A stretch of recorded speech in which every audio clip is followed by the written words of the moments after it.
ಓಂ ನಮೋ ವೆಂಕಟೇಶಾಯ. ಆಧ್ಯಾತ್ಮಿಕ ವಿಶೇಷಗಳಿಗೆ ಸ್ವಾಗತ. ಇಂದಿನ ಪ್ರಧಾನಾಂಶಗಳು.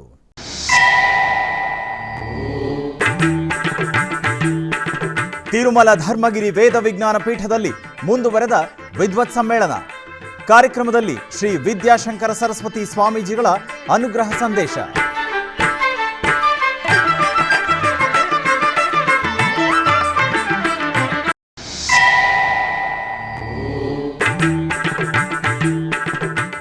ಉಡುಪಿಯ ಕೊಡವೂರು ಶ್ರೀ ಶಂಕರನಾರಾಯಣ ಸ್ವಾಮಿ ದೇವಾಲಯದಲ್ಲಿ ವಿಶೇಷ ಪೂಜೆಯಲ್ಲಿ ಸ್ವಾಮಿಯನ್ನು ಕಣ್ತುಂಬಿಕೊಂಡ ಭಕ್ತಜನ.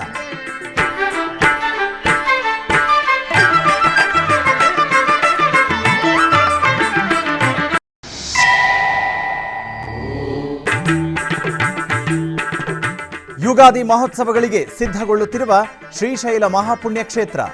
ಭಕ್ತರ ಸೌಕರ್ಯಾರ್ಥ ಸವಿಸ್ತಾರ ವ್ಯವಸ್ಥೆಗಳನ್ನು ಕೈಗೊಂಡ ಆಲಯ ಅಧಿಕಾರಿಗಳು.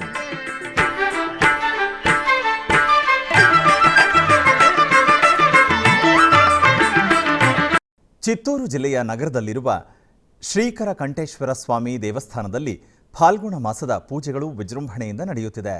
ಈ ಸಂದರ್ಭದಲ್ಲಿ ಬಹು ಅಷ್ಟಮಿಯ ಗೌರವಾರ್ಥವಾಗಿ ದೇವಾಲಯದಲ್ಲಿ ಪ್ರತಿಷ್ಠಾಪಿಸಲ್ಪಟ್ಟ ಶ್ರೀ ಕಾಲಭೈರವ ಸ್ವಾಮಿಗೆ ಶಾಸ್ತ್ರಗಳ ಪ್ರಕಾರ ಅಭಿಷೇಕ ಸೇವೆಯನ್ನು ನಡೆಸಲಾಯಿತು. ಮೊದಲು ಅರ್ಚಕರು ಸಂಕಲ್ಪ ಪೂಜೆಗಳನ್ನು ಪೂರ್ಣಗೊಳಿಸಿದರು. ನಂತರ ವೇದ ಮಂತ್ರಗಳ ಪಠಣದ ನಡುವೆ ಶ್ರೀ ಕಾಲಭೈರವ ಸ್ವಾಮಿಗೆ ಪಂಚಾಮೃತಗಳು, ಹಣ್ಣಿನ ರಸಗಳು, ಅರಿಶಿನ, ಕುಂಕುಮ, ಗಂಧ ಮತ್ತು ಪನ್ನೀರಿನಿಂದ ಅಭಿಷೇಕವನ್ನು ಮಾಡಲಾಯಿತು. ನಂತರ ಸ್ವಾಮಿಯನ್ನು ವಿಭೂತಿ ಧಾರಣೆ ಮತ್ತು ಪರಿಮಳಯುಕ್ತ ಹೂವಿನ ಮಾಲೆಗಳಿಂದ ವಿಶೇಷವಾಗಿ ಅಲಂಕರಿಸಿ ವಡಮಾಲೆಗಳನ್ನು ಸಮರ್ಪಿಸಲಾಯಿತು. ನಂತರ ಮಹಾಮಂಗಳ ನೀರಾಜನವನ್ನು ಸಮರ್ಪಿಸಲಾಯಿತು. ಭಕ್ತರು ಶ್ರೀ ಕಾಲಭೈರವನ ಪೂಜೆಯಲ್ಲಿ ಭಾಗವಹಿಸಿ ಕೃತಾರ್ಥರಾದರು.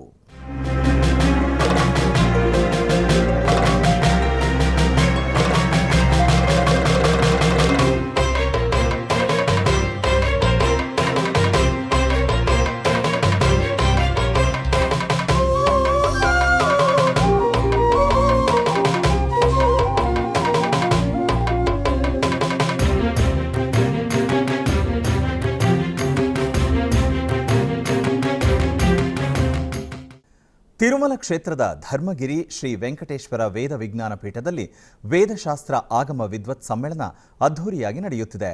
1969ರಿಂದ ಧರ್ಮಗಿರಿ ವೇದ ವಿಜ್ಞಾನ ಪೀಠದ ಆಶ್ರಯದಲ್ಲಿ ಪ್ರತಿ ವರ್ಷ ವೈದಿಕ ಶಾಸ್ತ್ರ ಆಗಮ ವಿದ್ವತ್ ಸಮ್ಮೇಳನವನ್ನು ಆಯೋಜಿಸಲಾಗುತ್ತಿದೆ. ಇದರ ಭಾಗವಾಗಿ ಭಾರತದಾದ್ಯಂತ ವೇದ, ಆಗಮ, ಸ್ಮಾರ್ಥ, ಪ್ರಬಂಧ ವಿದ್ವಾಂಸರನ್ನು ಗುರುತಿಸಲಾಗುತ್ತಿದೆ.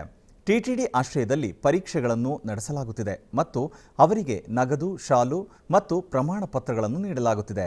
ಇದರ ಭಾಗವಾಗಿ ಮಾರ್ಚ್ 8ರಿಂದ 13ರವರೆಗೆ ಧರ್ಮಗಿರಿ ವೇದ ವಿಜ್ಞಾನ ಪೀಠದಲ್ಲಿ ಶ್ರೀ ವೆಂಕಟೇಶ್ವರ ವೇದ ಆಗಮ ವಿದ್ವತ್ ಸಮ್ಮೇಳನವನ್ನು ಅದ್ಧೂರಿಯಾಗಿ ಆಯೋಜಿಸಲಾಗುತ್ತಿದೆ. ಇದರ ಭಾಗವಾಗಿ ಭಾನುವಾರ ಬೆಳಗ್ಗೆ ಧರ್ಮಗಿರಿ ವೇದ ವಿಜ್ಞಾನ ಪೀಠದಲ್ಲಿ ಪೂಜೆ ಕಾರ್ಯಕ್ರಮಗಳು ಹಾಗೂ ಜ್ಯೋತಿ ಬೆಳಗಿಸುವ ಮೂಲಕ ಸಮ್ಮೇಳನವನ್ನು ಉದ್ಘಾಟಿಸಲಾಯಿತು. ದೇಶದಾದ್ಯಂತ 800 ಅಭ್ಯರ್ಥಿಗಳು ಈ ಸಮ್ಮೇಳನದಲ್ಲಿ ಭಾಗವಹಿಸುತ್ತಿದ್ದಾರೆ. 100ಕ್ಕೂ ಹೆಚ್ಚು ಪ್ರಸಿದ್ಧ ವಿದ್ವಾಂಸರು ಪರೀಕ್ಷಿಸಲು ಪರೀಕ್ಷಕ ಅಧಿಕಾರಿಗಳು ಕಾರ್ಯನಿರ್ವಹಿಸುತ್ತಿದ್ದಾರೆ. ಈ ಸಂದರ್ಭದಲ್ಲಿ ಕಾರ್ಯಕ್ರಮದಲ್ಲಿ ವಿಶೇಷ ಅತಿಥಿಯಾಗಿ ಭಾಗವಹಿಸಿದ್ದ ಶ್ರೀ ವಿದ್ಯಾಶಂಕರ ಸರಸ್ವತಿ ಸ್ವಾಮೀಜಿಗಳು ಅನುಗ್ರಹ ಸಂದೇಶ ನೀಡಿದರು. ಉಡುಪಿಯ ಕೊಡವೂರು ಶ್ರೀ ಶಂಕರನಾರಾಯಣ ದೇವಸ್ಥಾನದಲ್ಲಿ ಗುರುವಾರದ ಪ್ರಯುಕ್ತ ವಿಶೇಷ ಪೂಜೆ ನಡೆಯಿತು. ಇದರ ಅಂಗವಾಗಿ ಶಂಕರನಾರಾಯಣ ದೇವರಿಗೆ ನಿರ್ಮಾಲ್ಯ ಪೂಜೆಯನ್ನು ಮಾಡಿದರು. ಮುಖ್ಯ ಪ್ರಾಣ ದೇವರಿಗೂ ಪೂಜೆ ಸಲ್ಲಿಸಲಾಯಿತು. ದೇವಾಲಯದ ಆವರಣದಲ್ಲಿರುವ ಗುರು ರಾಘವೇಂದ್ರ ಸ್ವಾಮಿ ಬೃಂದಾವನದಲ್ಲಿ ಪಂಚಾಮೃತ ಸಹಿತ ಸಿಯಾಳಾಭಿಷೇಕವನ್ನು ಮಾಡಿ ವಿಶೇಷ ಅಲಂಕಾರದೊಂದಿಗೆ ಮಹಾಪೂಜೆಯನ್ನು ಸಲ್ಲಿಸಲಾಯಿತು.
ಪ್ರಸಿದ್ಧ ಪುಣ್ಯಕ್ಷೇತ್ರ ಹಾಗೂ ಜ್ಯೋತಿರ್ಲಿಂಗ ಕ್ಷೇತ್ರವಾದ ಶ್ರೀಶೈಲ ಮಲ್ಲಿಕಾರ್ಜುನ ಮಹಾಕ್ಷೇತ್ರದಲ್ಲಿ ಯುಗಾದಿ ಮಹೋತ್ಸವಗಳು ಅತ್ಯಂತ ವಿಜೃಂಭಣೆಯಿಂದ ನೆರವೇರಲಿದೆ.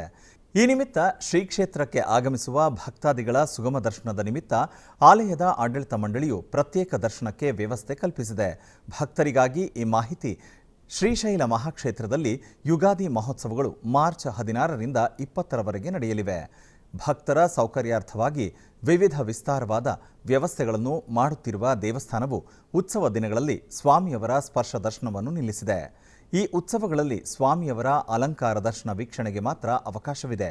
ಉತ್ಸವಗಳ ಅಂಗವಾಗಿ 10 ದಿನಗಳ ಹಿಂದಿನಿಂದ ಅಂದರೆ ಮಾರ್ಚ್ 6ರಿಂದ 15ರವರೆಗೆ ಭಕ್ತರಿಗೆ ಪ್ರತಿದಿನ ನಿರ್ದಿಷ್ಟ ಸಮಯಗಳಲ್ಲಿ 4 ಹಂತಗಳಾಗಿ ಶ್ರೀ ಸ್ವಾಮಿಯ ಸ್ಪರ್ಶ ದರ್ಶನಕ್ಕೆ ಅವಕಾಶ ಕಲ್ಪಿಸಲಾಗಿದೆ. ಕರೆಂಟ್ ಬುಕಿಂಗ್ ಮೂಲಕ ಮತ್ತು ಆನ್ಲೈನ್ನಲ್ಲಿ 500 ರೂಪಾಯಿಗಳ ಶುಲ್ಕ ಪಾವತಿಸಿ ಸ್ಪರ್ಶ ದರ್ಶನ ಟಿಕೆಟ್ಗಳನ್ನು ಪಡೆಯುವ ಅವಕಾಶವಿದೆ. ಭಗವತ ಶಾಸ್ತ್ರವ ಅವನೀಶಗೆ ಪೇಳ್ದವನೇನಲ್ಲವೇ ಶಿವನೇ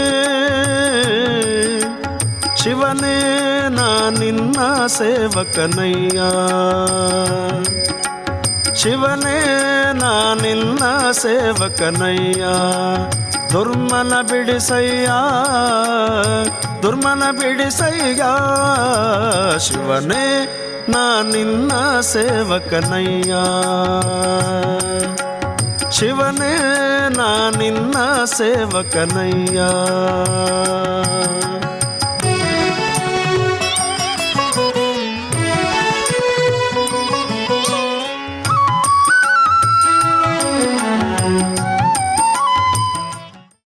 ಸ್ಲಾಟೆಡ್ ಸರ್ವದರ್ಶನ ಟೋಕನ್ ಹೊಂದಿರುವವರು ಹಾಗೂ 300 ರೂಪಾಯಿ ವಿಶೇಷ ದರ್ಶನ ಟಿಕೆಟ್ಗಳನ್ನು ನಿಗದಿ ಸಮಯದಲ್ಲಿ ಅನುಮತಿ ನೀಡಲಾಗುತ್ತದೆ.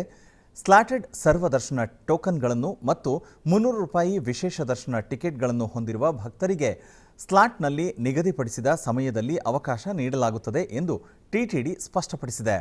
ಟಿಟಿಡಿ ಸೋಮವಾರದಿಂದ ಈ ನಿಯಮವನ್ನು ಕಟ್ಟುನಿಟ್ಟಾಗಿ ಜಾರಿಗೊಳಿಸುತ್ತಿದೆ. ನಿಗದಿತ ಸಮಯಕ್ಕಿಂತ ಮುಂಚಿತವಾಗಿ ಬರುವ ಭಕ್ತರಿಗೆ ತೊಂದರೆಯಾಗಬಾರದು. ಅದೇ ರೀತಿ ಸಮಯ ಪಾಲನೆ ಮಾಡುವ ಭಕ್ತರಿಗೆ ತೊಂದರೆ ನೀಡಬಾರದು. ಭಕ್ತರಿಗೆ ಸೌಕರ್ಯಪೂರಿತ ದರ್ಶನಕ್ಕೆ ಅವಕಾಶ ಕಲ್ಪಿಸಲು ಟಿಟಿಡಿ ಈ ನಿರ್ಧಾರವನ್ನು ಕೈಗೊಂಡಿದೆ. ಈ ನಿರ್ಣಯವನ್ನು ಗಮನಿಸಿ ಭಕ್ತಾದಿಗಳು ತಮಗೆ ನೀಡಿದ ನಿಗದಿತ ಸಮಯಕ್ಕೆ ದರ್ಶನಕ್ಕೆ ತೆರಳಿ ಬರುವಂತೆ ಟಿಟಿಡಿ ಕೋರಿದೆ. ಆಧ್ಯಾತ್ಮಿಕ ವಿಶೇಷಗಳಲ್ಲಿ ಚಿಕ್ಕದೊಂದು ವಿರಾಮ.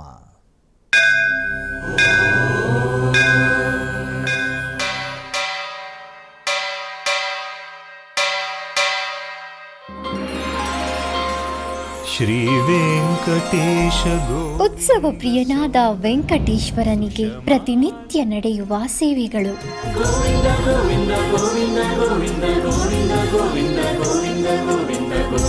ಸುಪ್ರಭಾತದಿಂದ ಪ್ರಾರಂಭಿಸಿ ಏಕಾಂತ ಸೇವೆಯವರೆಗೂ ನಡೆಯುವ ಎಲ್ಲ ಸೇವೆಗಳು ಉತ್ಸವಗಳೇ. ಭಕ್ತರ ಪಾಲಿಗೆ ಆನಂದೋತ್ಸವಗಳೇ. ಗೋವಿಂದ ಗೋವಿಂದ ಗೋವಿಂದ ಗೋವಿಂದ ಗೋವಿಂದ ಗೋವಿಂದ ಗೋವಿಂದ ಗೋವಿಂದ ಗೋವಿಂದ ಗೋವಿಂದ ಗೋವಿಂದ. ತಿರುಮಲ ತಿರುಪತಿ ದೇವಸ್ಥಾನಂನ ಶ್ರೀ ವೆಂಕಟೇಶ್ವರ ಭಕ್ತಿವಾಹಿನಿ ಪರಬ್ರಹ್ಮ ಸ್ವರೂಪನಿಗೆ ಜರುಗುವ ಸೇವೆಗಳನ್ನು ಕನ್ನಡ ವ್ಯಾಖ್ಯಾನಗಳಲ್ಲಿ ಪ್ರಸ್ತುತಪಡಿಸುವುದರ ಮೂಲಕ ಕನ್ನಡಿಗರ ಮನಗಳಿಗೆ ಆಧ್ಯಾತ್ಮಿಕ ಆನಂದವನ್ನು ತುಂಬಲಿದೆ. ವೀಕ್ಷಿಸಿ ನಿಮ್ಮ ಶ್ರೀ ವೆಂಕಟೇಶ್ವರ ಭಕ್ತಿವಾಹಿನಿ 3 ಕನ್ನಡದಲ್ಲಿ. ಆಧ್ಯಾತ್ಮಿಕ ವಿಶೇಷಗಳಿಗೆ ಪುನಃ ಸ್ವಾಗತ. ಟಿಟಿಡಿ ಆಧ್ವರ್ಯದಲ್ಲಿರುವ ಎಲ್ಲ ಅನುಬಂಧ ಆಲಯಗಳಲ್ಲಿ ಅನ್ನಪ್ರಸಾದ ನೆರವೇರಿಸಬೇಕೆಂಬ ಸಂಕಲ್ಪವನ್ನು ಟಿಟಿಡಿ ಚೇರ್ಮನ್ ಹಾಗೂ ಇಒ ಅವರು ನಿರ್ಧರಿಸಿದ್ದಾರೆ. ಈ ಪ್ರಯುಕ್ತ ಬೆಂಗಳೂರಿನ ವೈಯಾಲಿಕಾವಲ್ನಲ್ಲಿರುವ ಟಿಟಿಡಿ ಅನುಬಂಧ ಆಲಯವಾದ ಶ್ರೀ ವೆಂಕಟೇಶ್ವರ ಸ್ವಾಮಿ ಆಲಯದಲ್ಲಿ ಪ್ರತಿದಿನ ಅನ್ನ ಸಂತರ್ಪಣೆ ನೆರವೇರುತ್ತಿದೆ. ಸಪ್ತಗಿರಿ ವಾಸನನ್ನು ದರ್ಶಿಸಲು ಬರುವ ಭಕ್ತರು ಸ್ವಾಮಿಯನ್ನು ದರ್ಶಿಸಿ ಕಲ್ಯಾಣ ಚಕ್ರವರ್ತಿಯ ಪ್ರಸಾದವನ್ನು ಸ್ವೀಕರಿಸಿ ಶ್ರೀಮನ್ನಾರಾಯಣನ ಕೃಪೆಗೆ ಪಾತ್ರರಾಗುತ್ತಿದ್ದಾರೆ. ಭಕ್ತರು ತಮ್ಮ ಶುಭ ಕಾರ್ಯಗಳಾದ ಜನ್ಮದಿನ, ಮದುವೆ ವಾರ್ಷಿಕೋತ್ಸವ, ಷಷ್ಠಿಪೂರ್ತಿ ಇನ್ನೂ ಅನೇಕ ಶುಭ ಕಾರ್ಯಗಳಲ್ಲಿ ನಿತ್ಯ ನಿರ್ವಹಿಸಲಿರುವ ಅನ್ನದಾನಕ್ಕೆ ತಮ್ಮ ಉದಾರ ಮನಸ್ಸಿನಿಂದ ಅನ್ನ ಪ್ರಸಾದವನ್ನು ನೆರವೇರಿಸಲು ಇಚ್ಛೆ ಇದ್ದವರು ಬೆಂಗಳೂರಿನ ಟಿಟಿಡಿ ಆಲಯದ ಪ್ರಧಾನ ಕಚೇರಿಗೆ ಸಂಪರ್ಕಿಸಬೇಕಾಗಿ ವಿನಂತಿ.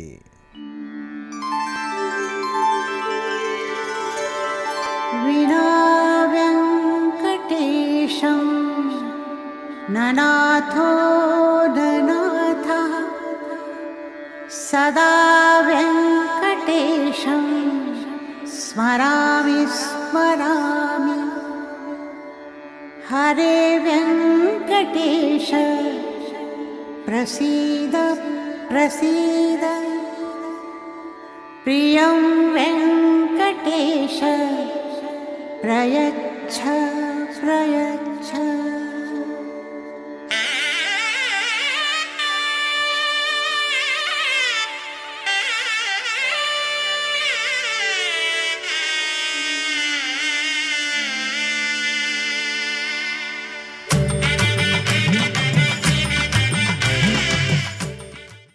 ಬೆಂಗಳೂರಿನ ದೇವಯ್ಯ ಪಾರ್ಕ್ನಲ್ಲಿರುವ ಶ್ರೀ ಗಣಪತಿ ದೇವಸ್ಥಾನದಲ್ಲಿ ವಿಶೇಷ ಪೂಜೆಗಳು ಜರುಗಿದವು. ಇದರ ಅಂಗವಾಗಿ ಸ್ವಾಮಿಗೆ ಬೆಳ್ಳಿ ಕವಚ ಧಾರಣೆ ಮಾಡಿ ಬೆಣ್ಣೆಯಿಂದ ಅಲಂಕರಿಸಿ ವಿವಿಧ ಬಗೆಯ ಸುಗಂಧಭರಿತ ಪುಷ್ಪಗಳಿಂದ ಅಲಂಕಾರವನ್ನು ಮಾಡಿ ಸಂಕಲ್ಪದೊಂದಿಗೆ ಅರ್ಚನೆ ಸಲ್ಲಿಸಿ ಮಂಗಳ ನೀರಾಜನ ಬೆಳಗಲಾಯಿತು.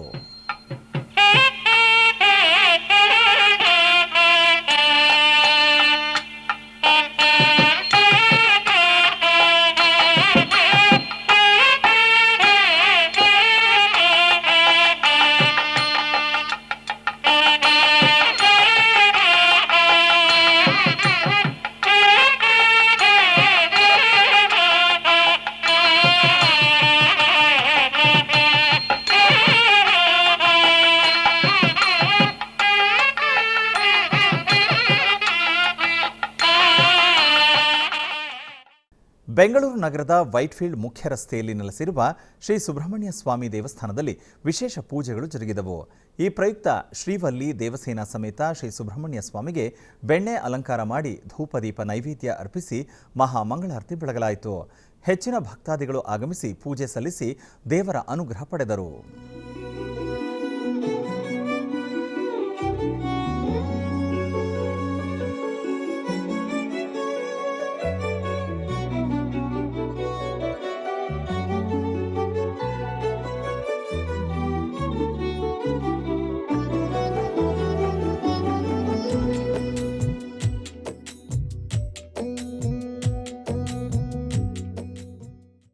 ಕೋಲಾರ ನಗರದ ಕೋಟೆಯಲ್ಲಿರುವ ಪುರಾತನ ಶ್ರೀ ಕೋಲಾರಮ್ಮ ದೇವಾಲಯದಲ್ಲಿ ಬ್ರಹ್ಮ ರಥೋತ್ಸವವು ವೈಭವದಿಂದ ಜರುಗಿತು. ಈ ನಿಮಿತ್ತ ಆಲಯವನ್ನು ಹೂಮಾಲೆಗಳು ಹಾಗೂ ಹಸಿರು ತೋರಣಗಳಿಂದ ಅಲಂಕರಿಸಲಾಯಿತು. ನಂತರ ಗರ್ಭಗುಡಿಯಲ್ಲಿರುವ ಅಮ್ಮನವರನ್ನು ವಿಶೇಷವಾಗಿ ಅಲಂಕರಿಸಿ ಪೂಜಿಸಲಾಯಿತು. ಬಳಿಕ ಸರ್ವಾಲಂಕೃತ ರಥದಲ್ಲಿ ಸಕಲ ವಸ್ತ್ರಾಭರಣಗಳಿಂದ ಶೋಭಾಯಮಾನವಾಗಿ ಅಲಂಕೃತವಾದ ಕೋಲಾರಮ್ಮನ ಉತ್ಸವ ಮೂರ್ತಿಯನ್ನು ಆಸೀನಗೊಳಿಸಿ ಪೂಜೆ ಸಲ್ಲಿಸಿದರು. ಆನಂತರ ಸಹಸ್ರಾರು ಭಕ್ತರ ನಡುವೆ ಕೋಲಾರಮ್ಮನ ರಥೋತ್ಸವವು ವೈಭವದಿಂದ ಜರುಗಿತು.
ಶ್ರೀ 1008 ಶ್ರೀ ಸುಷಮೀಂದ್ರ ತೀರ್ಥರ ಜನ್ಮ ಶತಮಾನೋತ್ಸವ ಹಾಗೂ 18ನೇ ಮಹಾ ಸಮಾರಾಧನೆ ಹಾಗೂ ಶ್ರೀ 1008 ಶ್ರೀ ಸುವಿದ್ಯೇಂದ್ರ ತೀರ್ಥರು 25ನೇ ಪಟ್ಟಾಭಿಷೇಕ ಮಹೋತ್ಸವ ಕಾರ್ಯಕ್ರಮದ ಕುರಿತು ಶ್ರೀ 1008 ಶ್ರೀ ಸುವಿದ್ಯೇಂದ್ರ ತೀರ್ಥರು ಎಸ್ವಿಬಿಸಿಯೊಂದಿಗೆ ಮಾತನಾಡಿದರು.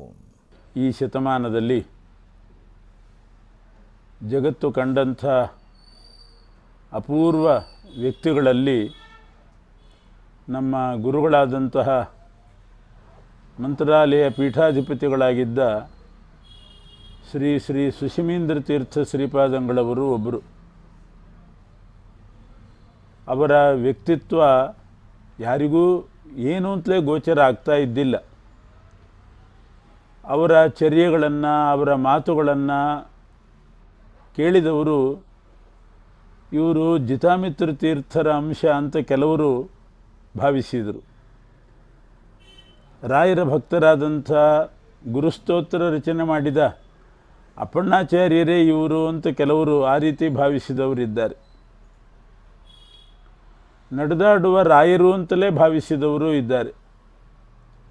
ಹೀಗೆ ಒಬ್ಬೊಬ್ಬರಿಗೆ ಒಂದೊಂದು ರೀತಿಯಲ್ಲಿ ಅವರ ವ್ಯಕ್ತಿತ್ವ ಗೋಚರ ಆಗ್ತಾ ಬಂತು. ಅವರೇನು ಅಂಥ ಶಾಸ್ತ್ರಾದಿಗಳನ್ನು ವಿಶೇಷವಾಗಿ ರಚನೆ ಮಾಡಿ ಟಿಪ್ಪಣಿಕಾರರ ಸಾಲಿಗೆ ಸೇರಿದವರೇನೋ ಅಲ್ಲ. ಆದರೂ ಕೂಡ ಸಿದ್ಧಪುರುಷರಾಗಿದ್ದರು. ವಿಶೇಷವಾದ ಸಿದ್ಧಿ ಅವರಲ್ಲಿತ್ತು. ಯಾರಾದರೂ ಭಕ್ತರು ಬಂದು ಏನಾದರೂ ಕೇಳಿದರೆ ನಿಮ್ಮ ಕೆಲಸ ಇಂಥ ದಿವಸ ಆಗ್ತದೆ, ಇಷ್ಟು ತಿಂಗಳೊಳಗೆ ಆಗ್ತದೆ ಅಂತಂದರೆ ಅದು ಆಗ್ತಾ ಇತ್ತು.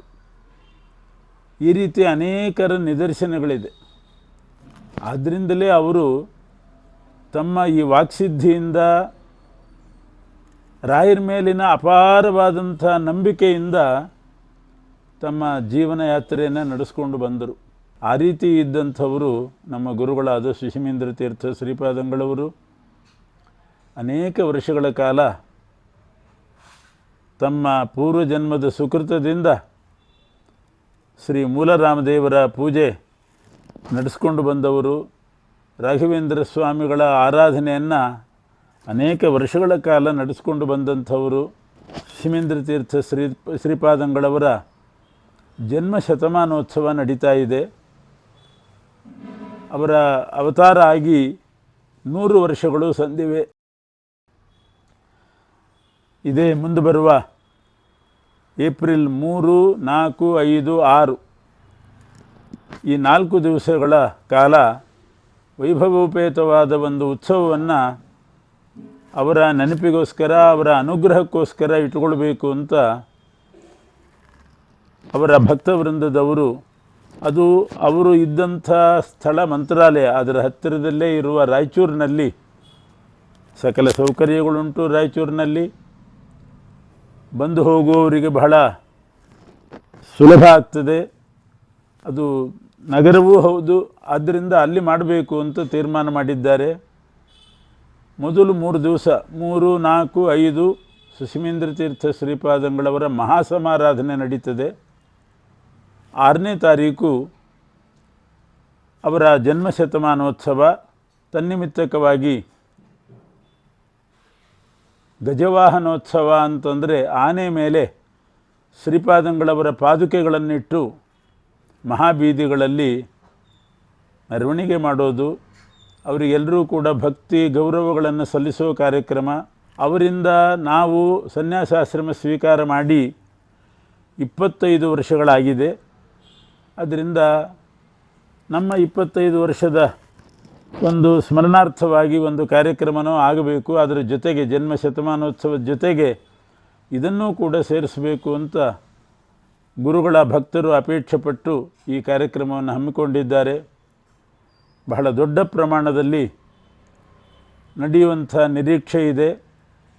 ಈ ಕಾರ್ಯಕ್ರಮಕ್ಕೆ ಎಲ್ಲರೂ ಕೂಡ ಬಂದು ತಮ್ಮ ತಮ್ಮ ಯೋಗ್ಯತಾನುಸಾರ ಸೇವೆಯನ್ನು ಸಲ್ಲಿಸಿ ನಮ್ಮ ಗುರುಗಳಾದ ಸುಷಮೀಂದ್ರ ತೀರ್ಥರ ಅಂತರ್ಯಾಮಿ ರಾಘವೇಂದ್ರ ಗುರುವಂತರ್ಗತ ಪ್ರಾಣದೇವರ ಅಂತರ್ಗತನಾದಂಥ ಸೀತಾಪತಿ ಶ್ರೀ ರಾಮಚಂದ್ರ ದೇವರ ಅನುಗ್ರಹಕ್ಕೆ ಎಲ್ಲರೂ ಪಾತ್ರರಾಗಬೇಕು ಅಂತ ನಾವು ಅಪೇಕ್ಷೆ ಪಡ್ತಾ ಇದ್ದೇವೆ. ಕೃಷ್ಣಾರ್ಪಣಮಸ್ತು. ನಾಗಪಟ್ಟಣಂ ಸಮೀಪವಿರುವ ವೇದಾರಣ್ಯಂನಲ್ಲಿರುವ ಶ್ರೀ ಶುಭ ವೇದಾರಣ್ಯೇಶ್ವರ ಸ್ವಾಮಿ ದೇವಸ್ಥಾನದಲ್ಲಿ ಮಾಸಿ ಮಾಘ ಉತ್ಸವವು ವಿಜೃಂಭಣೆಯಿಂದ ಜರುಗಿತು. ಧ್ವಜಾರೋಹಣದೊಂದಿಗೆ ಪ್ರಾರಂಭಗೊಂಡ ಉತ್ಸವದಲ್ಲಿ ಚಂದ್ರಶೇಖರ ಸ್ವಾಮಿಯು ವೃಷಭ, ಕೈಲಾಸ, ಇಂದ್ರ, ವಿಮಾನ ಮತ್ತು ಐರಾವತ ಸೇರಿದಂತೆ ವಿವಿಧ ವಾಹನಗಳ ಮೇಲೆ ಸವಾರಿ ಮಾಡಿ ಭಕ್ತರನ್ನು ಅನುಗ್ರಹಿಸಿದರು. ಉತ್ಸವದ ಕೊನೆಯ ದಿನದಂದು ಶ್ರೀ ಚಂದ್ರಶೇಖರ ಸ್ವಾಮಿಯು ಅಮ್ಮನವರ ರೂಪದಲ್ಲಿ ಉಯ್ಯಾಲೆ ಮೇಲೆ ಕುಳಿತು ಭಕ್ತರನ್ನು ಆಶೀರ್ವದಿಸಿದರು. ವಿಶೇಷ ಪೂಜೆಗಳೊಂದಿಗೆ ದೀಪಾರಾಧನೆ ಮಾಡಿದ ನಂತರ ಬೀಳ್ಕೊಡುಗೆ ಸಮಾರಂಭದೊಂದಿಗೆ ಮಾಸಿ ಮಾಘ ಉತ್ಸವವು ಸಂಪನ್ನಗೊಂಡಿತು. ಉತ್ಸವದಲ್ಲಿ ಅಧಿಕ ಸಂಖ್ಯೆಯಲ್ಲಿ ಭಕ್ತರು ಭಾಗವಹಿಸಿ ದೇವರ ದರ್ಶನ ಪಡೆದರು. ಬೆಂಗಳೂರಿನ ಚನ್ನಮನೆಕೆರೆ ಅಚ್ಚುಕಟ್ಟು ಸಮೀಪವಿರುವ ಶ್ರೀ ಗುರು ರಾಘವೇಂದ್ರ ಸ್ವಾಮಿ ಮಠದಲ್ಲಿ ಗುರುವಾರದ ನಿಮಿತ್ತ ವಿಶೇಷ ಪೂಜೆಗಳು ಜರುಗಿದವು. ಈ ನಿಮಿತ್ತ ರಾಘವೇಂದ್ರ ಸ್ವಾಮಿಗಳ ಬೃಂದಾವನಕ್ಕೆ ಪಂಚಾಮೃತಾಭಿಷೇಕ ನೆರವೇರಿಸಿ ಮಹಾ ಮಂಗಳಾರತಿ ಬೆಳಗಲಾಯಿತು. ಈ ವೇಳೆ ಅಧಿಕ ಸಂಖ್ಯೆಯಲ್ಲಿ ಭಕ್ತಾದಿಗಳು ಪಾಲ್ಗೊಂಡು ರಾಯರ ಕೃಪೆಗೆ ಪಾತ್ರರಾದರು.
ಆಧ್ಯಾತ್ಮಿಕ ವಿಶೇಷಗಳಲ್ಲಿ ಚಿಕ್ಕದೊಂದು ವಿರಾಮ.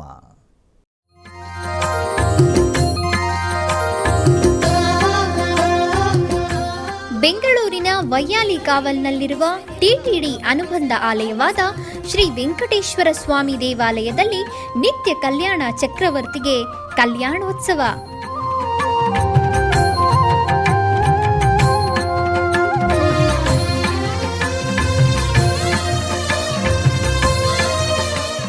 ಹಲವು ಕ್ರತುವುಗಳು ಸೇರಿ ಮಹಾ ಉತ್ಸವ.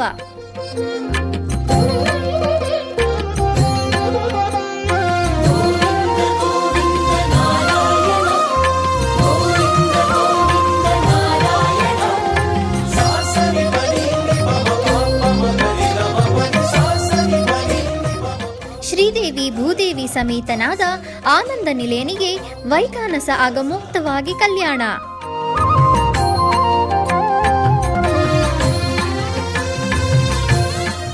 ಜಗತ್ ಕಲ್ಯಾಣಕ್ಕಾಗಿ ಜಗದೋತ್ತಾರಕನಿಗೆ ಪ್ರತಿ ಶನಿವಾರ ಮತ್ತು ಭಾನುವಾರಗಳಂದು ಕಲ್ಯಾಣೋತ್ಸವವು ಜರುಗುತ್ತದೆ.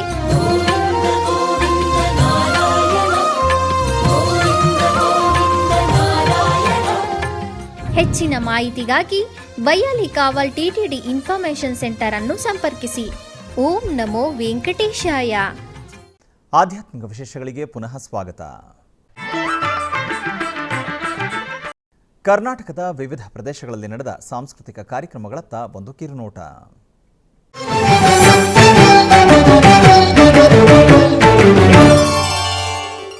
ಚಿಕ್ಕಬಳ್ಳಾಪುರ ಜಿಲ್ಲೆ ಶ್ರೀ ಕ್ಷೇತ್ರ ಕೈವಾರದಲ್ಲಿ ಸದ್ಗುರು ಶ್ರೀ ಯೋಗಿ ನಾರಾಯಣ ತಾತಯ್ಯನವರ 300ನೇ ಜಯಂತಿಯ ಪ್ರಯುಕ್ತ ಹಮ್ಮಿಕೊಳ್ಳಲಾಗಿದ್ದ ಕಾರ್ಯಕ್ರಮದಲ್ಲಿ ವಿದ್ವಾನ್ ಬ್ರಹ್ಮಚಾರಿ ಹಾಗೂ ಪ್ರಿಯ ಬ್ರಹ್ಮ ಅವರಿಂದ ಪಿಟೀಲು ಸೋಲೋ ಕಾರ್ಯಕ್ರಮವನ್ನು ಹಮ್ಮಿಕೊಳ್ಳಲಾಗಿತ್ತು.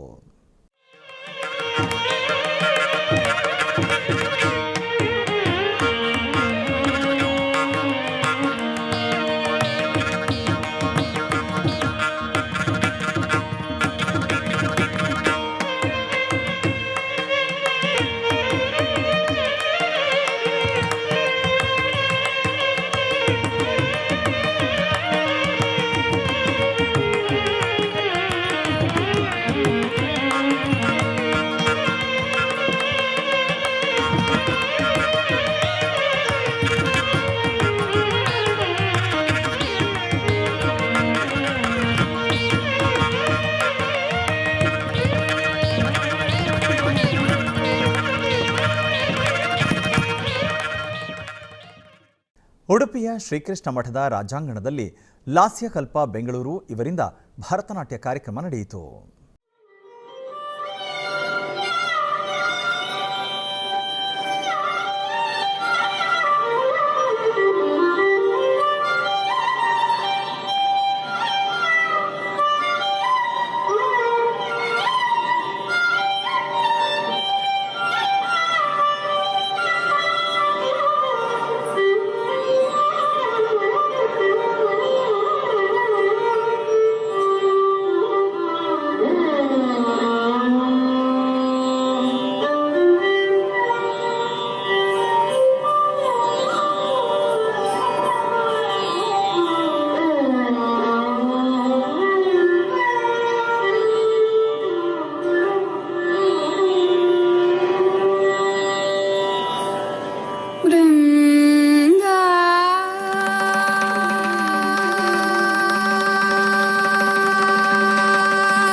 ಮೈಸೂರಿನ ಎನ್ಆರ್ ಮೊಹಲ್ಲಾ ಸಂಗೀತ ಸಭಾ ಚಾರಿಟಬಲ್ ಟ್ರಸ್ಟ್ನ ವಾರ್ಷಿಕೋತ್ಸವದ ಅಂಗವಾಗಿ ಕಾರ್ಯಕ್ರಮವು ಶೃಂಗೇರಿ ಶಂಕರ ಮಠದಲ್ಲಿ 3 ದಿನಗಳ ಕಾಲ ನಡೆದ ಕಾರ್ಯಕ್ರಮವು ಸಂಪನ್ನವಾಯಿತು. ಮೊದಲಿಗೆ ವಿದ್ವಾನ್ ವಿಆರ್ ರಾಜಗೋಪಾಲ್ ಅವರನ್ನು ಸನ್ಮಾನಿಸಲಾಯಿತು. ತರುವಾಯ ನಡೆದ ಸಂಗೀತ ಸಭೆಯಲ್ಲಿ ತ್ಯಾಗರಾಜರ ಪಂಚರತ್ನ ಕೃತಿಗಳ ಬಗ್ಗೆ ಗೋಷ್ಠಿ ಗಾಯನ ಕಾರ್ಯಕ್ರಮ ನೆರವೇರಿತು.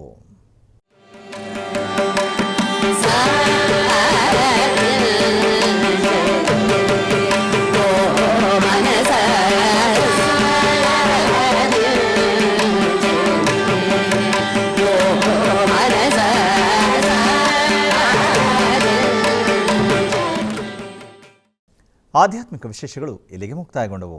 ಓಂ ನಮೋ ವೆಂಕಟೇಶಾಯ.